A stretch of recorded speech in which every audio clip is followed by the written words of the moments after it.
Okay, sure. Thank you. And hopefully a couple other people will join in. Okay. I have to read the disclaimer. Good afternoon. My name is Renee Allen. I am chair of the Exeter Energy Committee. As chair, I am declaring that an emergency exists, and I'm invoking the provisions of RSA 91-A.23b. Federal, state, and local officials have determined that gatherings of 10 or more people pose a substantial risk to our community in its continuing efforts to combat the spread of COVID-19. In concurring with their determination, I also find that this meeting is imperative to the continued operation of town and government services, which are vital to public safety and confidence during this emergency. As such, this meeting will be conducted without a quorum of this body physically present in the same location. At this time, I also welcome members of the public accessing this meeting remotely. Even though this meeting is being conducted in a unique manner under unusual circumstances, the usual rules of conduct and decorum apply. Let's start the meeting by taking roll call attendance. When each member states their name, please state whether there is anyone in the room with you during this meeting. So, Amy. Amy Farnham, there is no one in the room with me.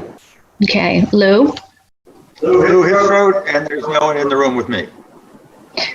Okay, I see Henry. Wait a minute, first of all, Henry is a guest. Henry is a guest. Okay. Yes, Henry Herndon, and there's no one in the room with me. Okay, and I have Rachel on the screen also, and she is a guest.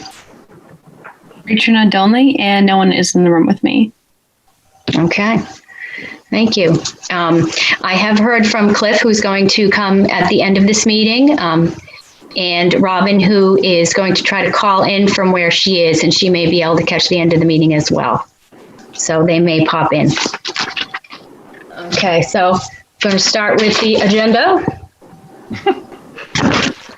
Okay, so roll call. So we have a quorum here. So do either of you, oh, Dave, I thought Dave was on vacation. Dave Sharples has just joined, the town planner. Okay, I'd like to approve the minutes from last month. Was there any discussion on that? Okay, make a motion to approve. Approve. Okay. Second. All right, great. I'll put that down. All right, so that brings us to our guest tonight, which is Rachel. She is the intern doing the greenhouse gas inventory. We put her at the beginning, and then right after her, we'll have a sustainability committee update. So those are two similar things that we'll hear about right up front. So welcome, Rachel. Hi, thanks for having me.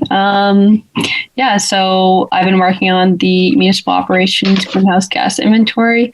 And so far, I've been collecting the data, and I've collected almost all of the data, so waiting on a few other data points. And I've been putting it into the greenhouse gas inventory tool. And so once I complete that, then after that, I will come up with, do some research on emission reduction targets, and then also look for, do some research on strategies and how to meet these targets. And yeah, that's the basis of the project. Okay, can I ask what is greenhouse gas inventory tool? Is that something from the EPA? Yeah, I'm using the EPA local government operations greenhouse gas inventory tool. Is that part of the EPA portfolio manager? It's different than that. And would the information, the reason why I ask is because a long time ago, actually, we started looking at the utility bills for some municipal buildings. Amy had started that. That was back in 2018. We targeted kind of the one the most in need, which was the town hall attic. But then we've paused on that project for a moment. But at that same time, we had thought maybe we should fill in all the information in the EPA portfolio manager for the rest of the municipal buildings. So is the information that you have something that would help us with that, or does it supersede that? I'm not very familiar with the portfolio manager, but I would assume it's similar information. If it's on like the building energy usage and natural gas usage. Yes. Yes, great. Because I had worked with the DPW and tried to get into the Unitil bills with, it was kind of difficult. The password had to change every time. I'm sure you know. Yeah. So that's great if that's all done. We'd love to I have have all of that. that. Yeah. Oh, yay. Thank you. Rachel, what exactly, what information are you actually gathering? Is it a monthly gas usage or? It's for the year 2019. And just a monthly cubic footage or, okay. Well, yeah, electricity was just like monthly kilowatt hour usage. And then I totaled the whole year. Okay. Do you have any preliminary results or thoughts that you might want to share with us?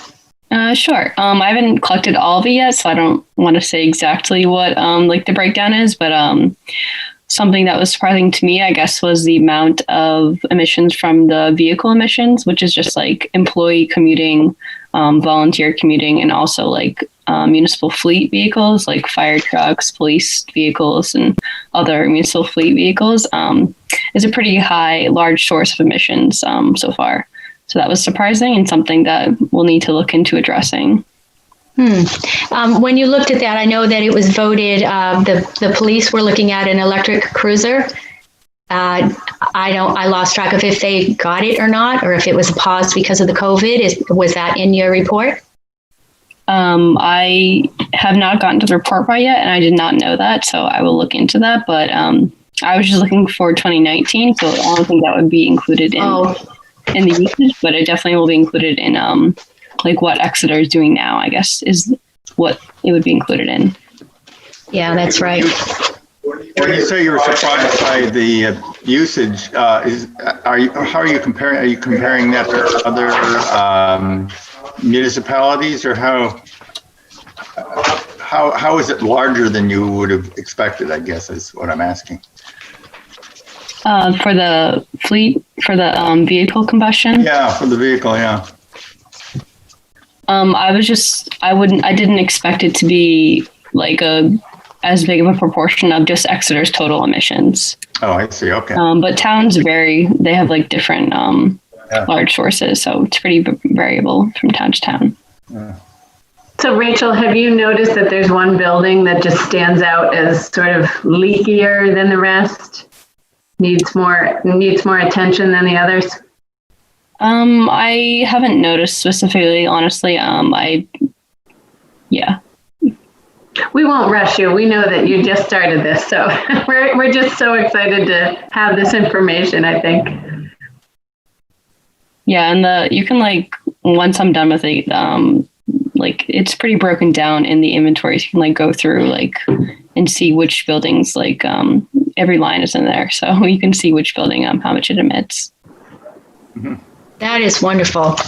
That's really wonderful. And when will you be finished with your project? I think you had a 10-week job. Yeah, I'm officially done August 14th, so probably around then I'll be done. Oh, so you have a whole nother month of looking into these things. Okay. Yeah. All right. Well, definitely keep us updated. Okay. Is there anything else you'd like to say, or maybe Dave Sharples, the town planner? I think that was all set on my end. All right. Well, thank you. And thank you for coming into our town and helping us with that. Not only our committee, but the other committees. It's going to be a great tool for us. Okay. All right. Well, Dave, I see you there. I thought you were on vacation this week. No, I usually am, but I had planning board meeting tomorrow night, so I had to kind of just do a half week.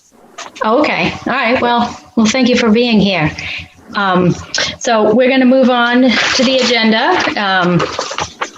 What I'm going to do is I'm going to move the community choice power. Henry, I don't know you're in there, but I'm going to move community choice power to the end because Cliff is going to come in at the end of the meeting and he wants to speak to that. So we're going to shift that agenda around a little bit. Okay. Great. So I'll pop in for that part. okay, great. You can still listen to all the rest, but Okay, thank you. Okay, so the Sustainability Committee update. Do you, Dave, have any update on that? Or I could say it as well, because I did watch the last 2 meetings. Yeah, I can chime in. I mean, I wasn't at the meeting last night because I was still on vacation till this morning. I did get to view a little bit of it, but haven't watched it all. Basically, where they're at is I provided them a list of kind of a needs assessment and a situation assessment. Situation assessment basically listed kind of all the items that the town has been doing to, move toward a more sustainable future and what they continue to work on. Also, I gave them a kind of a needs assessment document that all the things that they could do, they could work on. So I gave them a list and we started the process of them thinking about it, providing comments. They provided comments to me about like what their individual thoughts were and what they wanted to work on. And then last night, Julie talked with them about trying to prioritize their actions and how they can, and what they want to focus on. Because the last couple of meetings, it's been like, okay, here's what you can do. What do you want to do? Given, you only have so much bandwidth, and wanted to do something that they were focused on and interested in. So they are working through that process to figure that list out. Okay, great. And on that list, is there anything that is energy related that would be coming towards our committee? Oh, let me get you the list. Yes, there's all sorts of things that are connected to energy. Not what they were preliminary. The comments I heard were not focused on energy. Everyone sent me comments individually from the Sustainability Committee. None of them were related to that, but I certainly can either share you that document or just call out the energy related tasks that could be done and send that on to you. Sure. Actually, I think I'd like to look at the whole document just as a whole, not to act on it, but just to see it. That would be great. I will send you, I'll just send the whole committee, both documents that I provided the Sustainability Committee. Great. Thank you. Okay, so I'd like to speak a little bit about the Sustainability Committee, or not so much the committee, but let's see, where are my notes? So as I listened to the last 2 Sustainability Committee meetings, and they're kind of like the day before our meeting, so it's a quick turnaround, but it made me realize something that I'd like to propose to the committee.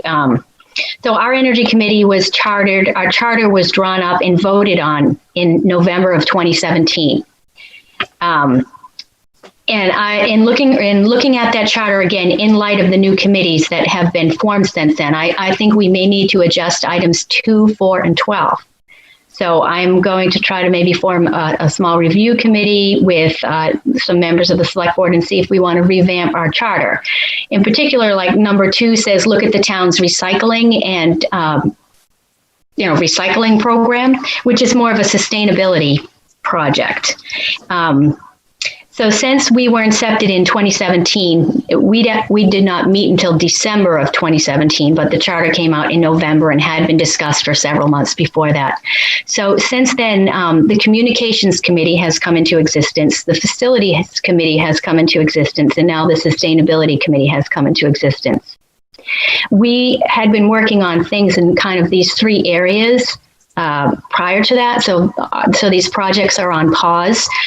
For example, in our September 2019 agenda, we had listed a communications agenda item about social media consolidation because there was the Conservation Committee Facebook, the Energy Committee Facebook, the Sustainability Facebook, and there were just too many things.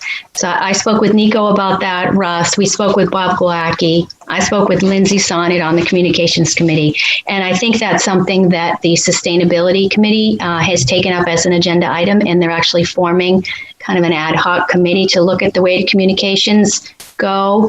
And the point kind of all of this is that I had interpreted, and now the Sustainability Committee sees the same thing, that it may seem to people that there's an under awareness of what certain committees are doing. And then it may be perceived that maybe there's not a lot of green things going on, or not a lot of action. So I think if we had a stronger communications committee, that would be great. So I spoke with Chris Sigmont of the Sustainability Committee about the communications project, because I think he might be leading that. And our committee would be happy to work with theirs to have one umbrella that says this is the green things that Exeter is doing, not just this is what Exeter's doing on energy, this is what they're doing on land, just one thing, and everybody out there sees it. So I'm happy about that. Regarding the Facilities Committee, and like I had mentioned to you, Rachel, we were in the process of populating the EPA Portfolio Manager software. We had gone some training classes on that, and this was actually something that Henry Herndon had helped with us as a regional. There's a regional energy committee hub in the Seacoast area that he has formed. So we kind of stopped working on that because the Facilities Committee came into existence and they were working on some plan. And then, of course, now the Sustainability Committee is there and they're working on other things that possibly would have overlapped with us. So anyway, I just think it's a good time to review our charter and really get clear. So I'm going to ask for that. Another thing that I'd like to bring up is our public events. In our charter, there's a section on education and public events. And to date, we've hosted 2 test drive electric events, 2 button-ups, 3 heat pumps and hot chocolates, and one time we had the energy legislatures from Concord come down into the Exeter Town Hall. In listening to the select board meeting of this past week, especially listening about the applications for use on Swayze Parkway, the farmers market and various festivals, I see during now this COVID epidemic that the safety officers and health officers will work with you to get a plan if you're going to hold a public event, to make sure everything's spaced out by 6 feet, things of that nature. I also see in the newspaper that there are people that have something called mask rage, and I don't want to be involved with mask rage. So anyway, I'm thinking really about the Drive Electric event that's coming up. And I'm thinking that maybe we just want to really have it virtual in some way, instead of having all those people out in front of the town hall with their cars, and who knows who's going to wear a mask and who's not. And I don't really feel that the need to be responsible for that. We've already hosted 2 of those. We can host another one next year after this, but I'm thinking maybe virtual or something different is called for this year. So I'd appreciate your feedback on that. Anybody? How would it be virtual? I think we could change it up so that maybe we could do some either filming at the dealerships themselves. They can just say, here's the Honda, whatever this year, show the whole car, and then maybe there can be, and they can say, come on down and talk to me. They can make an appointment at the dealership to come in and see the car, as opposed to our current setup where local owners come, people who I don't even know. I mean, I just set it out on the website, and people I don't know just say they're going to come and showcase their car, and then other people I don't know say they're going to come and look at those cars. So we could do it differently, where the dealership does their thing, and then they say, next Saturday, anybody who wants to can come down and look at these cars, and maybe we'll have some kind of special pricing on that for people who come. Or, I don't know. I'd have to look. I'd have to talk to the dealers. I mean, I have relationships with all the dealers in town because of the last 2 events, so I could reach out to the ones I know and ask them if they're interested in something like this. Renee, do we have any sort of database of the folks that came with their EVs and displayed them so that we could be in touch with them in any way? No, we don't keep the data. National Driver Electric website has the platform, and I can go into when I'm a captain, I go in and I see all the stuff. And once the event is over, they take the information, and it's not something that I see anymore. Okay. So our event is currently. I was just brainstorming a way to, try to connect if they wanted to. If someone was looking at a Tesla, and we know we have so many people interested in showing off their Teslas and talking about their Teslas, can we somehow connect them? Because that's a big part of the event, I think. Yeah, it definitely is. And I think when Rachel just tells us about the emissions in the town, the tailpipe emissions being one of the higher things, I think it's still important to go forward with some kind of event, but I don't really know how. So I think maybe we can have a subcommittee discuss it outside of the meeting and make our decision well before our October 4th date comes around. Hey, Renee, this is Bob jumping in, if you don't mind. I'm happy to help out in any discussions regarding digitizing this in any way, because we've been doing that with a lot of different events, either doing a webinar or videos that are posted. So we could definitely help out with that. And we also have video from the last years as well with interviews and stuff like that. So sharing some of that stuff could be an option too. Okay. All right. And maybe some people on the sustainability committee have some idea or something they want to work on emissions that could be maybe in the place of this or in addition to it or something like that. How are people notified in the last 2 years? People who wanted to show off their cars, it was just seeing it advertised in the paper or seeing the signs that were put up around? How did people know that the event was taking place? How it happens is National Drive Electric, NDEW.org, has a national platform that you sign up for. So you're on there. There's a big map of the United States, and every, Exeter gets to be a dot. So if you are interested in it, you would, go by zip code, find the closest one to you. Now, that's one way that it's promoted. Another way is I do a lot of background work, sending PR to Tesla, people on the Tesla lovers Facebook of New England or something. There's just all kinds of things out there. So I look around, I find them all, and I send a notice to them all. That's how I do it. So to Amy's point, we could still do most of that, but just advertise it as a virtual event as opposed to what it's been in the past 2 years. Yeah, we could still advertise to those people that is for virtual. Mm-hmm.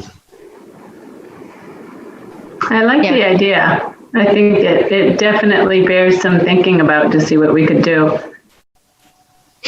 Yeah, and I think, our other events we've had button-up insulation events for 3 years, and that's another thing that actually there are virtual button-ups already. As of maybe 2 years ago, they filmed them. And last year, actually, we couldn't even have one in Exeter because we had done them for too many years in a row, and Button Up didn't want to have Exeter take over all the speakers or something. So anyway, we partnered with Stratum and we got it done. But I just feel that there's really going to be limited contact between people for the next maybe year or so, and we kind of need to really think about some of our public events in a different vein. Okay.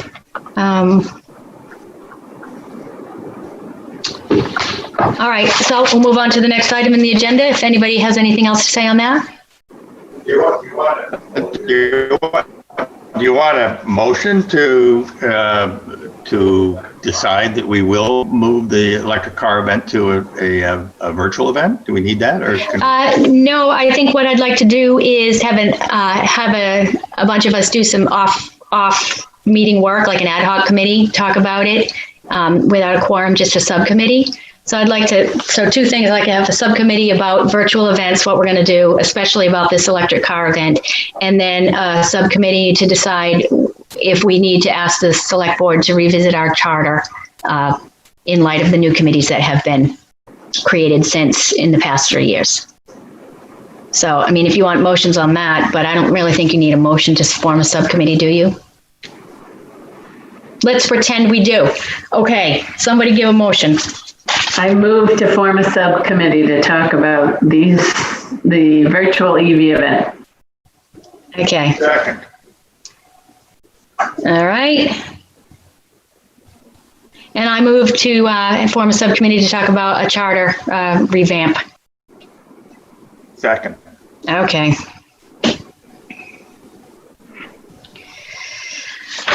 All right. Okay, so next on the agenda. Vote on these, or don't we have to vote on these? Can you say that again? Don't we have to vote on these two motions? If you want to. I think we have to, don't we? If we make a motion. Okay, fine. So even though there's only 3 of us, that's not a quorum. Yeah, no quorum, no, technically it's not a meeting. Right. So you can't really make any motions or action when you don't have a quorum. Okay, then. You All could right. just, you could just form a workshop, a working group, and not call it a subcommittee and just assign. Excellent. We'll do that. We'll do that. Yeah. All right. Just so keep it under a quorum of the, right? That's what you do. Your working group would be less than a quorum, correct? Yes, definitely. Okay. Yeah. Yeah. Okay. Yeah. Yeah. I mean, these aren't large committees. These are just so that we don't have to take the whole time and then the meeting working through this. Okay. Thank you, Dave. Some sad news. Brianna has tendered her resignation to the committee. She is moving out of town. She actually has already moved out of town. So I accept her resignation and I'll be forwarding it to the select board for the next meeting. So that's sad. And people out there, we have an opening. I want to tell you people that 678 people viewed our last Energy Committee meeting, which was a shock to me. So people are watching. Hi, people. It's the pandemic. I guess so. Okay. All right. So moving on, we're going to talk about the EV charging stations, which are nowhere again. EV charging has been on our agenda since 2018, and we have been basically following the Volkswagen money since shortly thereafter. The Volkswagen money has been in our state for 1.5 years. Other states have already spent their money, and our state has not even had it available quite yet. So the latest I heard is they were supposed to release the second or the amended RFP in July. According to my sources, they have not released it yet. They did release it back in, I think, December, but then nobody bid on it because the terms were too whatever. So they've revamped it and sent it out. According to my source, people think it's a good RFP this time. And I know that 2 different vendors have looked at locations in Exeter, and those would be secret sealed bids. So we don't know what will happen. So that's where we are on that. We're kind of still waiting, but fingers crossed that we do get selected in the bid. Okay, so I've been kind of hedging here, but I don't see Cliff showing up, so I'm just going to give it to Lou to talk about Community Choice Power, and Henry Herndon is also here from Clean Energy New Hampshire. So you want to update us, guys? Okay. Well, I think as you all know, we made a presentation to the select board at a meeting last month. And I think it went well. The select board did give us a lot of positive feedback about that. So that was nice to hear. Subsequent to that, we had to decide where we want to go next. Cliff and I have talked a little bit about trying to put together a meeting of representatives from surrounding towns, people who are involved in either energy committees or in some other way with the energy, involved with energy purchasing of their towns, to try to get the ball rolling in terms of investigating whether or not community power is going to be something that will be useful and appropriate for Exeter and those other towns. Cliff replied to me, he wondered, and this is for you, Henry, he wondered if it was not a better idea for us to wait a little bit until we had more information from CPNH as to kind of the templates that you were going to put together. When I suggested the idea to him, I suggested that I saw it as sort of an introductory meeting to try to find out what the possibilities were for community power for our various communities. And I was hoping that maybe you could be there to answer questions and to basically just give us some ideas on what kinds of things we need to investigate, what kinds of things we have to look out for. But I defer to your judgment. Do you think it's premature to put together a meeting of that sort, say in the next few weeks, or should we wait till we have more information from the PUC? Should we wait till we have more information from what's your thought? It's a good question, and I don't think there's a sense of urgency, but I think it could be, if there's interest in Newmarket, Exeter, Stratham, and some other towns, which I know there is. I don't think it could hurt to have to set up a call among those towns and I can help think through what is the agenda for that and what is the goal of that meeting. And you're right, there will be some templates, particularly a data request template and an electric aggregation plan template, which will be developed over the coming months, but are not ready today. So I defer to you. I think there could be value in a regional conversation. I don't think it would have to be set up as like, all right, this is a standing meeting. We could have that first conversation, touch base, and see how folks are feeling about moving forward.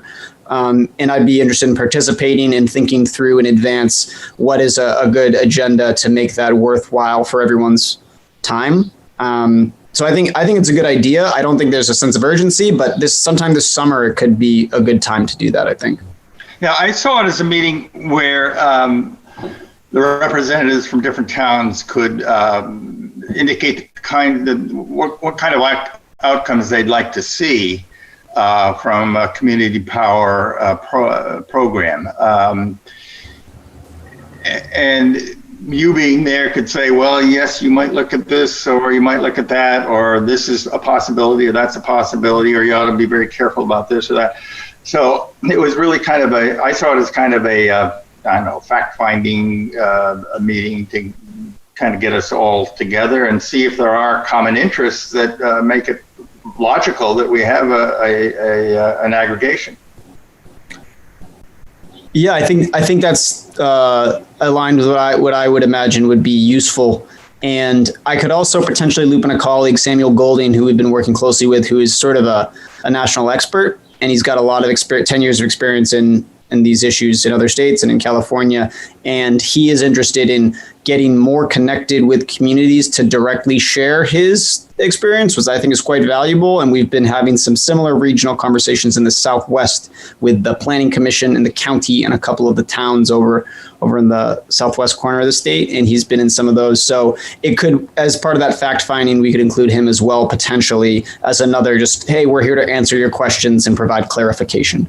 Okay, and Cliff, in his email to me, wondered if it wouldn't be a good idea to have a representative from Rockingham Planning. Yes. What do you think about? Do you think that's a good idea? I think that's a good idea. We've already, Tim Murphy was at that meeting you hosted in Exeter that I attended. So he's in the know. And there's another gentleman who's on the Newmarket Energy Committee.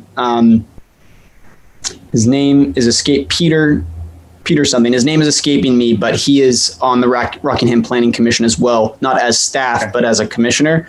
So there's a couple of leads there, and I think it would be good to include the commission, the planning commission. Okay. Good. All right. Well, good. I'll when I get back to Cliff, he and I can decide whether we want to go ahead with this and when, and we'll get back to you on that. Great. And let me know if I can be helpful. Good. Another question I have, it seemed to me good that we ought to reach out to Unitil fairly early on. I think it's important that we develop kind of a cooperative liaison with them. Do you have any thoughts on that, and who we might want to contact? Yes. So absolutely, very astute. We're actually going to be setting up a meeting in the coming weeks to talk about data request templates with Unitil. And I think that the scheduling of that is happening this week, and then it'll probably happen 2 weeks from now. And I can absolutely CC you and Cliff to that conversation. And in the meantime, I'll share with you, I don't know, that's the other thing is we don't know who the point of contact is, but I can share with you some points of contact that you can reach out to and say, hey, who is the point of contact for community power, if that makes sense. Yeah, it sounds to me that the agenda of that meeting is the whole data collection apparatus. I'm sort of thinking more in terms of, yes, getting together who is the point of contact, somebody that we have an ongoing relationship with as we get further and further into investigating this whole community power agenda. I will send an introductory email to that effect between you and a point of contact at Unitil, who won't be necessarily the person, but I'll say, hey, could you, here's a question from the Exeter Energy Committee. Any ideas on who might be the right person to connect with? Great. All right. Appreciate that. So Henry, how has Unitil responded to your request for data? I know Eversource was not really forthcoming.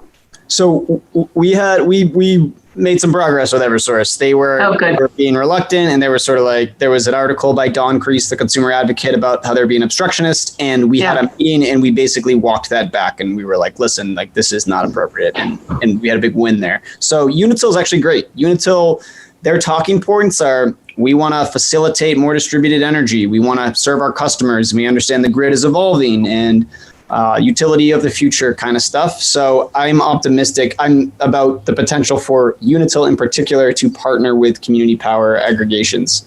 So we'll see. It's better than Eversource, I think. Yeah, that's great news. Okay, thanks.